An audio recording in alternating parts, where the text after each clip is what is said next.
Pilha de Gibis. Bem-vindos à nova edição do Pilha de Gibis, mais um podcast do site Arte Final. Acessa lá, www.artefinalhq.com.br. Eu sou o Marcos e estou novamente hoje com o Dãozinho. E aí, beleza? E com o Vitor Azambuja. Bom dia, boa noite, boa tarde. E se você estiver ouvindo esse podcast no dia da publicação, hoje é o aniversário de 100 anos do rei Jack Kirby. E para comemorar, o primeiro convidado do Pilha de Gibis, Pablo Sarmento, do Comic Pod do site Terra Zero. E aí, Pabi? E aí, pessoal? Uma honra ter sido convidado para esse podcast falando sobre Jack Kirby e ser o primeiro convidado, valeu. Bom, vamos começar. Nós vamos mais uma vez acabar com o podcast, porque nós vamos falar de um gibi que saiu recente, mas assim, a data vale a gente furar um pouquinho o podcast, né? Vamos falar de Mr. Miracle, do Tom King e do... Qual é o nome do maganão lá que desenha? Que eu não sei o nome dele. Mitch Gerards. Esse mesmo. É a mesma dupla do Xerife da Babilônia, não é isso? Isso. Pois é, e faz parte daquela iniciativa da DC que eles estão fazendo um revival de vários personagens do Kirby em comemoração do centenário dele, né? Vem até com aquele selinho na capa, Kirby 100. Na semana que a gente tá gravando, saiu Sandman, do Dan Jurgens e do Joe Bonanov já. E tá saindo também Command Challenge, né? Que é aquela outra iniciativa de uma maxi-série de 12 edições, cada edição com uma equipe diferente. E vai ter mais one-shots ainda que vão sair do Darkseid, vai durante todo o mês de agosto vai ter coisa saindo. Pois é, essa semana vamos ter ainda mais podcasts sobre o Jack Kirby, o Sete Jagunços é especial, você não perde por esperar, e vamos falar um pouquinho mais do Jack Kirby lá no Sete Jagunços também. E aí, vamos lá. Eu acho que só vale apresentar o personagem, né, o Scott Free, que ele é... O nome dele já é a sinopse dele, né, já é a biografia dele, Scott Free, que é uma expressão em inglês quando a pessoa consegue se escapar ilesa de alguma coisa. Ele é, na verdade, um novo deus, ele é filho do Pai Celestial, só que ele faz parte daquela barganha com o Apocalipse, em que o Pai Celestial mandou o filho dele pro Darkseid e o Darkseid mandou o filho dele pra Nova Gênese. No caso, o filho do Darkseid é o Orion, então o Orion era o grande herói de Nova Gênese e o Scott Free estava preso em Apocalipse. Eu conheci o Scott Free na Liguinha, na Liga da Justiça Internacional do Giffen e do DeMatteis. Depois que eu fui ler o Quarto Mundo lá do Kirby e algumas histórias solos da primeira série do Senhor Milagre. Mas basicamente ele mora na Terra, ele acaba se liberta do Darkseid, e justamente ele aprende a arte do escapismo, né, nas armadilhas que a vovó Bondade criava lá em Apocalipse, e ele acaba vindo pra Terra e ele se reinventa aqui na Terra como se fosse um mágico, um David Blaine, um Houdini moderno, e ele acaba sendo mais uma personalidade do que propriamente um super-herói aqui na Terra. Pois é, eu nunca entendi direito o poder dele. Na verdade, ele não tem poder, né? Ele é um escapista, né?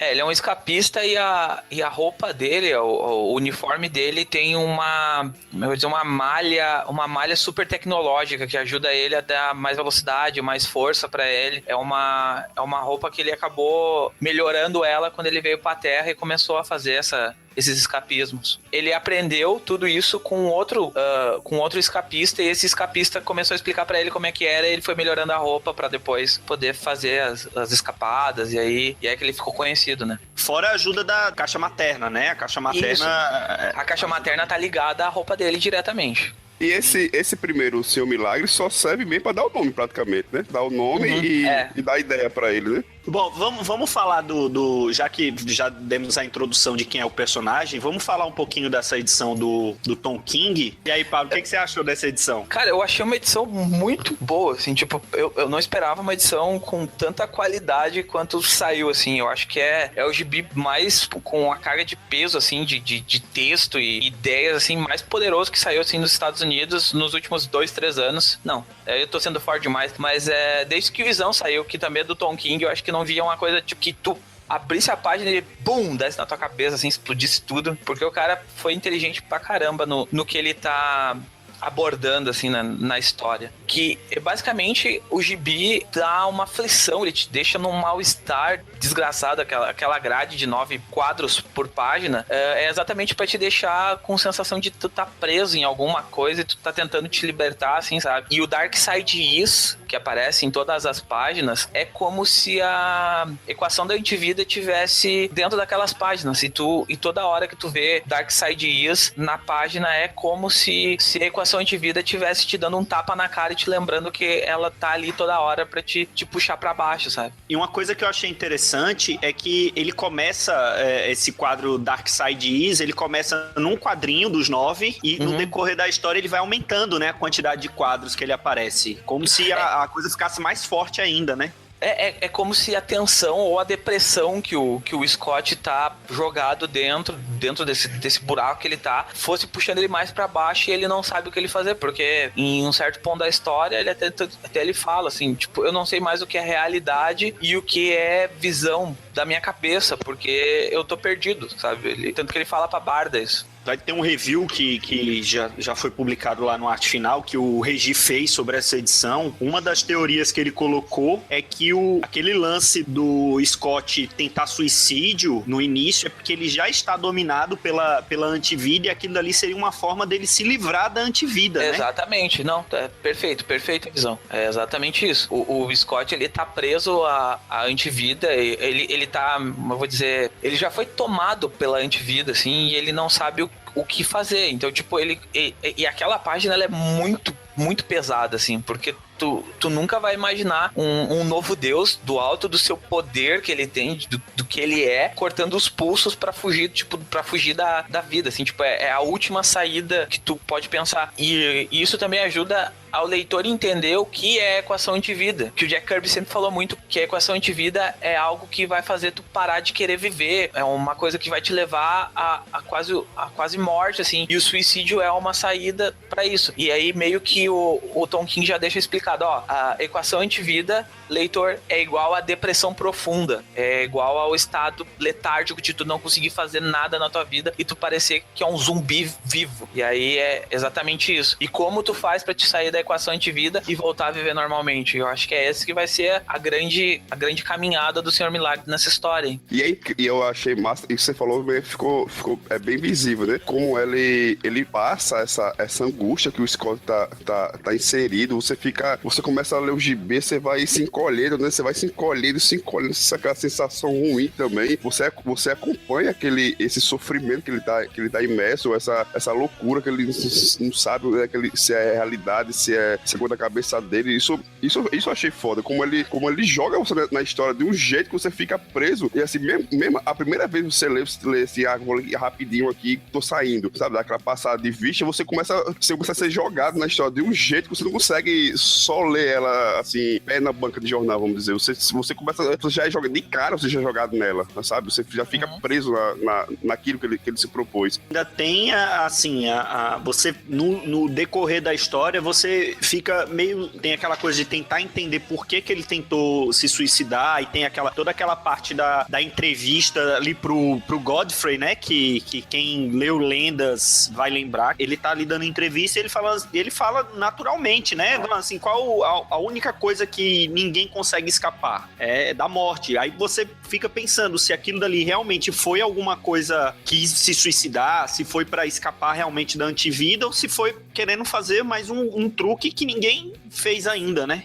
Tanto que o Godfrey ainda questiona ele antes de chamar o intervalo, né? Mas tu fugiu mesmo da morte? Tu tem certeza que tu conseguiu fugir do que tu tava tentando fazer? E aí deixa esse coisa e entra nos comerciais e deixa aberto aquilo ali. E tu vai ficando cada vez mais perdido na história. Porque essa parte do Godfrey é uma parte muito estranha, assim, né? Se tu olhar os quadros. Os quadros são todos meio esmaecidos, assim, sabe? Parece que estão fora de frequência. Então tu não sabe se aquilo ali não parece ser nada realidade, sabe? Parece ser algo que tá acontecendo na cabeça dele, assim, e ele tá pensando no que tá rolando. Eu fiz uma leitura dessa edição que ela funciona bem completa, assim, sabe? Da capa até a última página. Tanto que a capa é o Senhor Milagre todo preso, de uma maneira aparentemente a primeira capa, né? A principal. uma maneira aparentemente inescapável. E aí ele já aparece aquela arte pixelada do Gerard, né? Que tem até uns smiley faces, uns botões, umas coisas assim, dentro da arte do que seria a trama principal. Corta para aquela cena dele, que seria um flashback dele na aula da Vovó Bondade, né? Falando que ele desenhou Deus.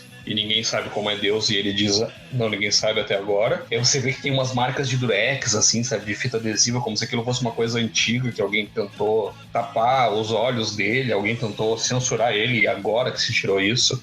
Essa cena do Godfrey, o Gerard, eu achei ele um desenhista fantástico. Ele tem vários estilos que ele usa nessa história para desenhar, e eu acho que cada um representa alguma coisa, um momento do tempo, uma realidade. Essas imagens do Godfrey, como se fosse uma televisão fora de frequência, eu interpretei como se fosse uma câmera de segurança. A leitura que eu fiz é essa. Eu acho que ele tá preso. De alguma forma conseguiram prender ele de volta em algum lugar, talvez Apocalipse, né? Que sempre é o grande pesadelo dele. E a única forma de manter preso que acharam foi isso. Foi dentro da cabeça dele passar essa realidade falsa que ele tá vivendo, e é uma realidade que ele tá deprimido. Talvez ele esteja deprimido pela antivida, talvez ele esteja deprimido porque ele percebe que tem alguma coisa errada e ele não sabe o que fazer para escapar. Tem uma cena muito curiosa do Orion, né? Do Orion, que ele aparece pro Sr. Milagre com tubo de explosão, dá um soco nele e deslevanta. E o Sr. Milagre deslevanta. E ele dá outro. E eles repetem isso algumas vezes. E aí, a primeira vez que você vê essa cena, você pensa, não, o Orion... E ele diz pra Barda, né? Não, eu tô ensinando ele. E a primeira vez que você vê essa cena, você pensa, o Orion tá furioso com o Milagre porque ele tentou se matar, né? Tá dando... Como se daria uma surra no seu irmão mais novo, digamos assim, se ele fizesse uma bobagem. Só que aí, no fim da história,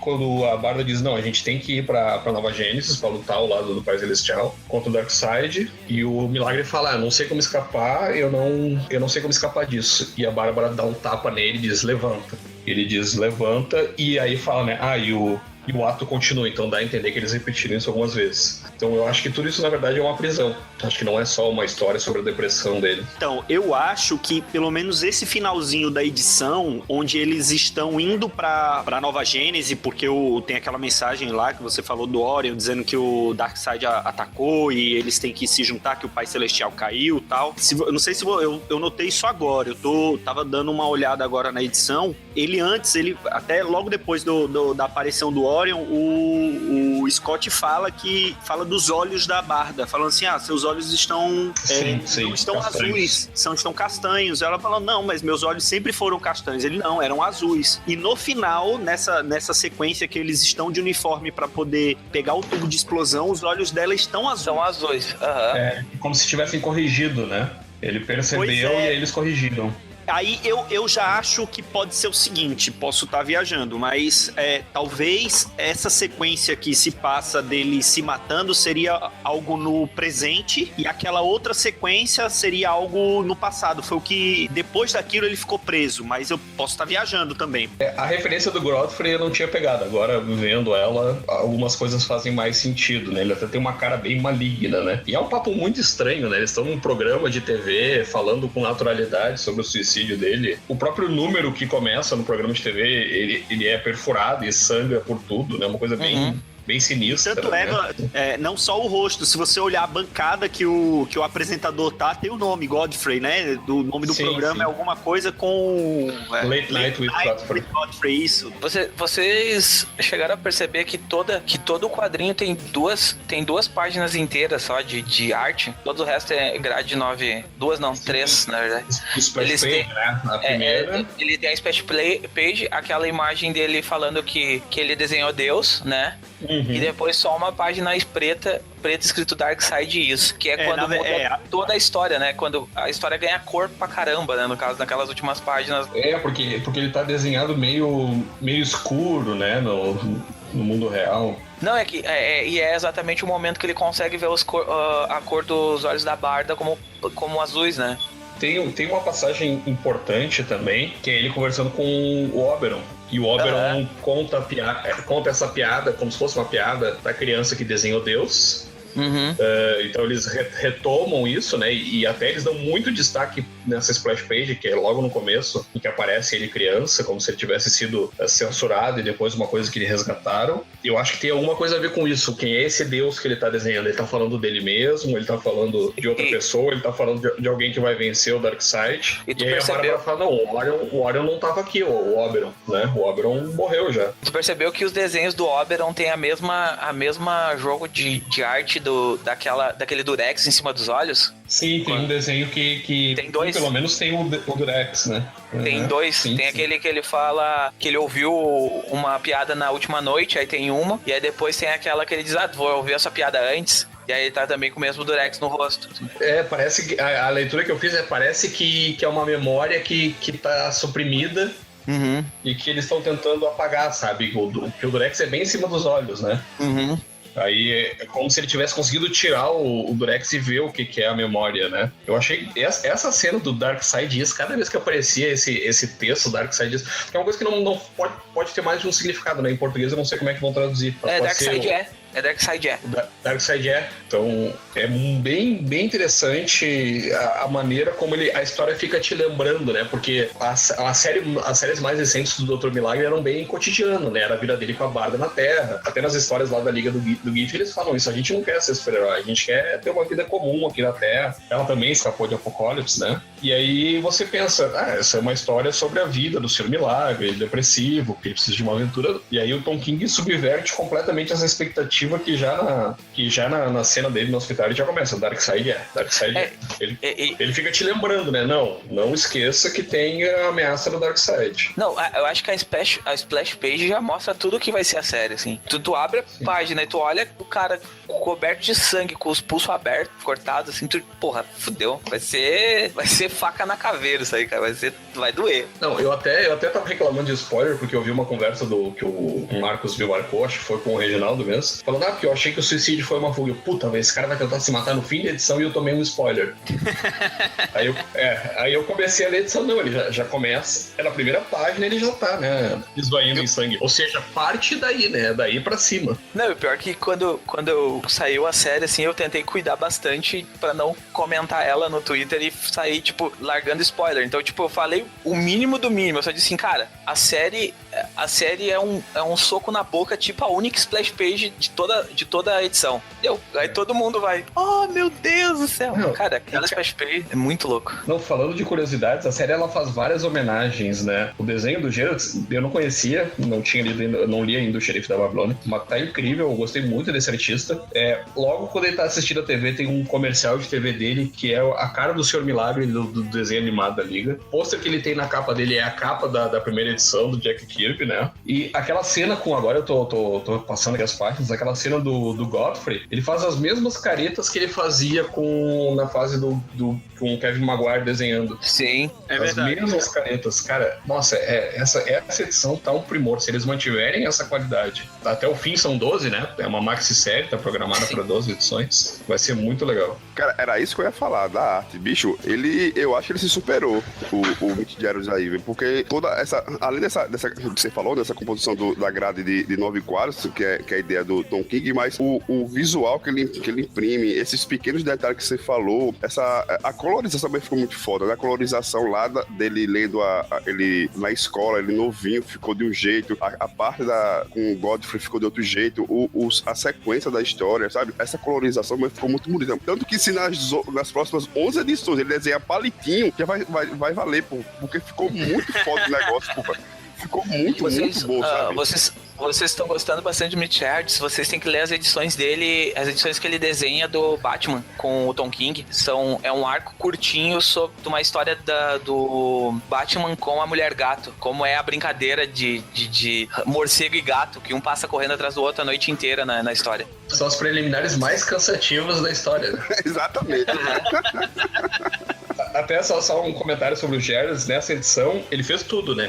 Desenho, arte final e cores. Eu fiquei triste que ele não fez as capas também, as principais, assim, deram pro Nick Derrington. Apesar de eu achar o Nick Derrington um puta desenhista, assim, mas eu achei estranho não darem pra ele, porque ele é muito, muito bom, assim, um artista muito... Mas tem uma dele, né? Aquela que inclusive é muito melhor do que a principal da história, nada contra, viu? Quando anunciaram o nome dele, aí eu fiquei lembrando da arte dele. Eu digo, bicho, não encaixa com o personagem, sabe? Com a proposta do personagem, com aquelas histórias mais antigas do Kirby, do Seu Milagre. Eu fiquei, porra, como é que vai, sabe? Não tá batendo uma coisa com a outra. Mas quando eu li a edição, eu digo, foda-se, eu tô errado desde que nasci. O cara foi perfeito, velho. E tem algumas referências que a gente não falou, que são as referências religiosas, né? Tinha isso já no trabalho do Kirby, o Pai Celestial.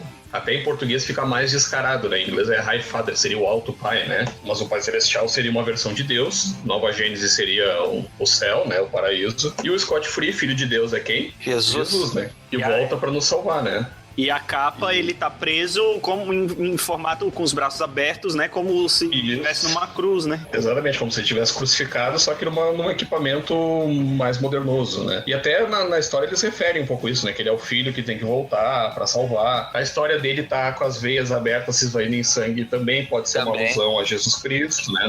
Na cruz. E nos pulsos, né? Os cortes nos pulsos, né? Então já é a crucificação, né? Não, e até a cena dele andando, não sei se foi intencional, aí eu posso estar viajando na maionese. Mas até a cena em que o Pai Celestial vem pra Terra, eles estão numa praia. Ele e o Scott Free estão caminhando numa praia. Tem aquela parábola bem conhecida do cristianismo que não é bem uma parábola, é uma história que se conta, né? É um poema, eu acho. Dos passos na areia, né? Que a pessoa andava na areia e olhava e tinha um par de pegadas do seu lado e ela associava que era Deus ou Jesus, dependendo da versão. No momento, ela olha e só tem as pegadas dele e aí diz, pô, você me abandonou nos meus momentos mais difíceis? Não, foi aí que eu te carreguei no colo, né? E não sei, tem um pouco isso. É muito significativo pra mim o Pai Celestial estar falando com o Scott Free numa praia e botando a mão no ombro dele e dizendo, olha, desculpa não ter vindo antes, mas agora eu preciso ir. Até tem uma cena que sugere que o Scott Free pode estar inclusive falando sozinho, que é uma cena que mostra uma moça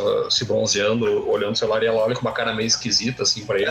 Pode ser porque ele tá falando sozinho, pode ser porque o Pai Celestial tá com aquela roupa clássica dele, né, que é uma coisa que chamaria a atenção de qualquer um. Eu achei muito bacana a quantidade de... O comic americano, ele tem essa dificuldade, né, são muito poucas páginas por edição, são 22, essa aqui acho que até tem um pouquinho mais, não é tudo capa, 27. Né, tem 22. Tem 27 aqui no total, mas 27, tem as duas capas, né?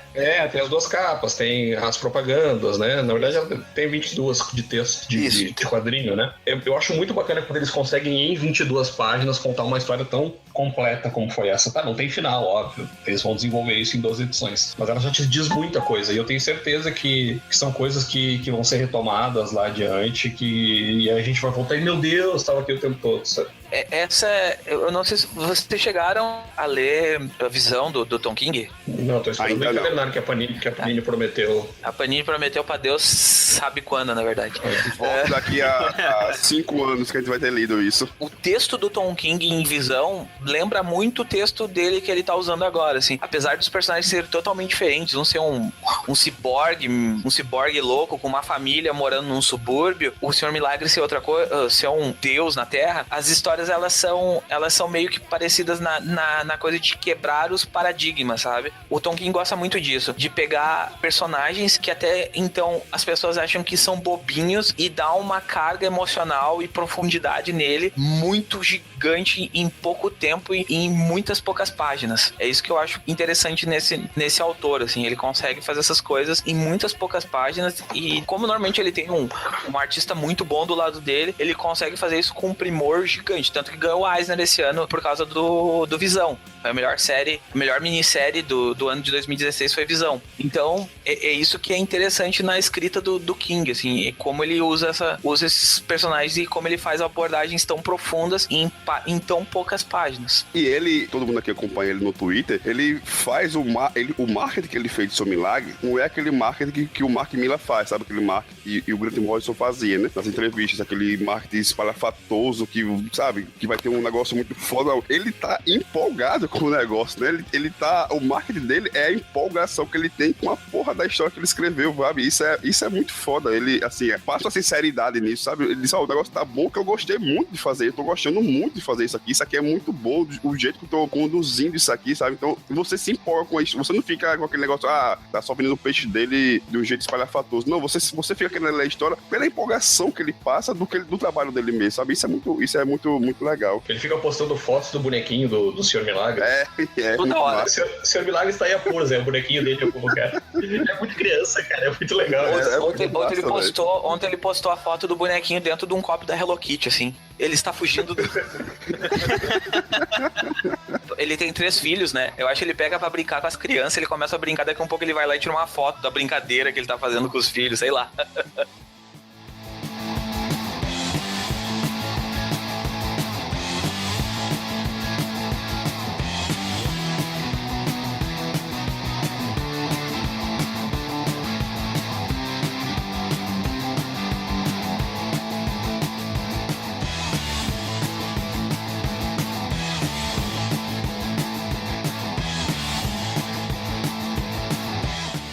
E não, você já releu as edições da série clássica do Jack Kirby? Você tem como comparar com o comecinho dessa série do Tom King? Você acha que respeita o que o Kirby fez, respeita o personagem? O que você acha? Cara, eu acho que sim. Ele pegou, é isso que o Pablo falou, ele pegou toda aquela essência do personagem que o Kirby apresenta ali no começo, nas 2 primeiras edições, 2, 3 primeiras edições do Seu Milagre, só que ele extrapola isso ao extremo, né? Ele não precisou atualizar, vamos dizer assim, trazer pros tempos atuais um personagem, um gibi escrito no começo dos anos 70, então ele não fez aquela atualização boba, ele só pegou aquele dali e transportou pra um outro caminho, sabe? Então, você reconhece, se você já leu o Seu Milagre antes, a série já do Kirby, você reconhece o personagem ali, é o mesmo personagem, não tem o que mudar, só tá sendo melhor explorado por outras razões, porque a série do Kirby vai aquela sequência lógica de histórias acontecendo pra você ir conhecendo de acordo com a ação dos inimigos dele, né? Eu vi aquele monte de gente de Apocalipse atrás dele e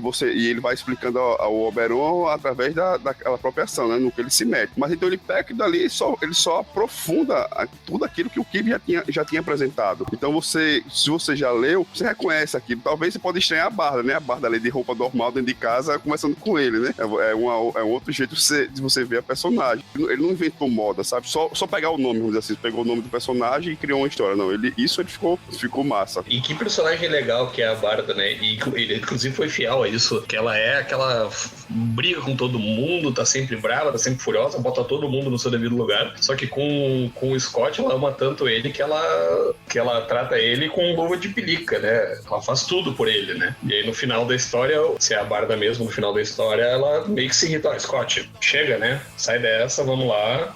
A Barda foi inspirada na esposa do Jack Kirby. O Jack Kirby fez a Barda inspirada na esposa dele. Santa Senhora, devia ser osso duro e roer também. Santa Senhora. Porque o cara trabalhava o quê? 20 horas por dia? É uma santa essa senhora. Não, mas se ele fez o Coisa baseado nele mesmo, então mais no casal, né? Coisa e Barda dentro de casa, né? Dizem que o personagem mais autobiográfico dele é o Senhor Milagre, né? Dizem que tem mais ideias da vida dele, de como ele queria viver e coisas assim. É o Senhor Milagre, porque é o personagem mundano, quer ser deixado em paz, quer viver a vida com a mulher dele e quer que é o devido reconhecimento. Postei no Twitter um dia desses também uma imagenzinha que eu peguei até desse encadernadozinho que saiu da Ópera Gráfica, do Seu Milagre, que ele tá num prédio, tendo que fugir, que o cara soltou lá um poder que todo mundo ficou meio paranoico, que ele tem que fugir do prédio. E ele fala, né, então ele tá correndo, ele fala isso você disse, que ele que o público não reconhece, não dá o devido valor a um artista quando vê. Tô olhando aqui o preview da segunda edição e assim, pelo menos a qualidade dos desenhos se manteve, viu? Eles lá em Nova Gênese, né, parece outros novos deuses na história e, cara, tá matando a pau ainda, a qualidade não caiu. E dá a entender que os novos deuses, pelo menos o Light Ray, né? É o Light Ray o nome dele, né? É o Magtron no Brasil, né? Magtron, é isso. É sério? Eu não lembrava disso, que bosta. meio que tá antagonizando o Senhor Milagre, né? Ele fala agora precisa se ajoelhar pro Highfather, que é uma coisa que o Pai Celestial clássico não exigiria. Então será que é o mesmo Pai Celestial? Não, o Pai Celestial é o Orion. Pode ver que tá sentado ali, é o Orion que tá sentado. Ah, é verdade. Ele era o sucessor direto, né? O sucessor direto, o certo seria o Senhor Milagre, né? Ele é o sucessor de Apocalipse, né? Ele é o filho do Darkseid. Não tinha uma história que o Orion tinha o rosto deformado? Sim, ele tem o rosto deformado. Não, ele usa parte do poder dele, né? Pra poder... Ele usa a caixa materna, que faz uma aparência tá. mais aceitável pra ele. Cara, os desenhos desse preview, ele botou quadro por quadro, né? Esse é um editor, né? É, o editor. Desgraçado, cara, porque isso aqui tá dando uma ansiedade pra ler, porque os desenhos são incríveis. Eu acho que tem já o preview inteiro na internet. Tem um preview de 4 ou 5 páginas da guerra, da parte da guerra dele lutando. É muito legal. Quando que vai sair a edição 2, só pra... 13 de setembro. Um mês ainda. Isso é legal nessa série, né? É raro hoje em dia a gente, depois de ler tanta coisa, ainda encontrar um gibi que dê muita vontade de ler, assim, a próxima edição, sabe? Eu, pelo menos, como a pilha de gibi é gigantescas, né? Eu, quando leio uma, tá, ok, quero a próxima, mas aí eu já vou ler outra coisa. Mas essa do Senhor Milagre realmente dá uma vontade, assim, de ver como é que a história continua, né?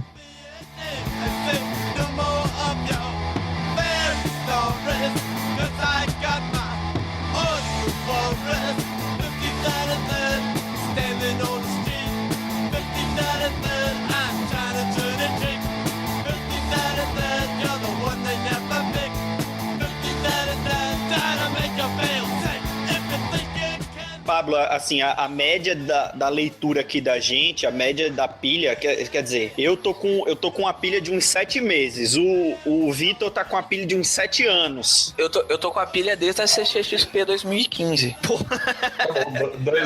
O Pablo já é um honorário da pilha de DVs. Lá no Terra Zero a gente tem a newsletter, né? Que a gente lança toda semana, né? Aí no começo do ano eu disse assim, vou tentar esse ano diminuir a minha pilha de gibis, não sei o quê. A pilha de gibis não diminuiu bosta nenhuma, ela só aumenta. Tu lê 3, chega a 8. Tu lê 8, chega a 15. Não adianta. Esse é o slogan do nosso podcast. A pilha só aumenta. A pilha cresce. Isso é uma lei da física, né? A pilha de gibis vai sempre aumentar e é desproporcionalmente ao que ela baixa. E aos esporros que você leva em casa. De novo, chegou encomenda pra você. Eu fui fazer uma pequena comprinha na Amazon. Aí eu peguei e botei só umas coisas. Vou botar só o que eu tô querendo comprar que tá em pré-venda. Aí foi R$300. Aí eu disse pra minha noiva assim, R$300, né? Ela, eu acho que deu meio, bastante, né? Eu acho que não vai dar pra comprar agora. Ó, eu vou te dizer uma coisa. Ela falou isso porque vocês são noivos. Quando casar, a conversa vai mudar. Aguarde. Quando casar é mais ao estilo da Barda. Vai ser levante, pá! Você nunca mais vai falar essas coisas em casa. Só lhe digo isso. A fatura do cartão de crédito não ocupa espaço. E se você pagar, o problema resolve. Agora, depois que chega o gibizinho, que você vai botando assim um em cima do outro. A coisa vai ganhando fisicalidade, né? Exato. Baixa ele saindo do mundo virtual, entrando no mundo físico. Baixa ele começar a invadir a pilha de sapatos que tem aqui. Aí o problema pega, velho. Aí o cacete come, velho. Bom, dito isso, eu acho que nós podemos encerrar o podcast. Pablo, faz aí seu jabá. Pessoal, se vocês quiserem me ler ou me escutar ou me verem, sei lá, porque de vez em quando eu lanço uns vídeos aí na internet para as pessoas darem uma visualizada, tá lá no Terra Zero, www.terrazero.com.br. Entra lá e tem texto, tem podcast, o Comic Pod lá tá sempre saindo semanalmente. A gente tem mensalmente lá o Bolsa Nerd, que é um podcast Girl Power do site. Mulherada chegou e disse, a gente quer mandar nesse feed também. Aí, então a gente liberou espaço para as gurias brincar. E é isso. Tem aí o Padrim. E me sigam no Twitter lá, @nerdsarmento. Tô todo dia reclamando da vida, reclamando do mundo e falando de gibi. Basicamente, eu mais falo de gibi do que eu reclamo da vida, mas de vez em quando tem esses momentos. Emos. Pois é. É isso aí, pessoal. Esse foi o Pilha de Bis. Se você estiver escutando esse episódio no dia da publicação, não esquece que essa semana, quinta-feira, teremos um episódio especial do Sete Jagunços, mais um episódio em comemoração ao centenário do rei Jack Kirby. Acessa lá www.artefinalhq.com.br para saber mais. É isso, pessoal. Valeu, um abraço. Tchau. Tchau. Esse foi o Pilha de Gibis, mais um podcast com o selo dos cabras de qualidade do Arte Final. Gostou do que ouviu aqui? Compartilhe e acesse o site, tem muito mais conteúdo de qualidade esperando por você. Vai comprar seus gibis na Amazon? Compra acessando os nossos links. Você vai ajudar a manter esse trabalho. www.artefinalhq.com.br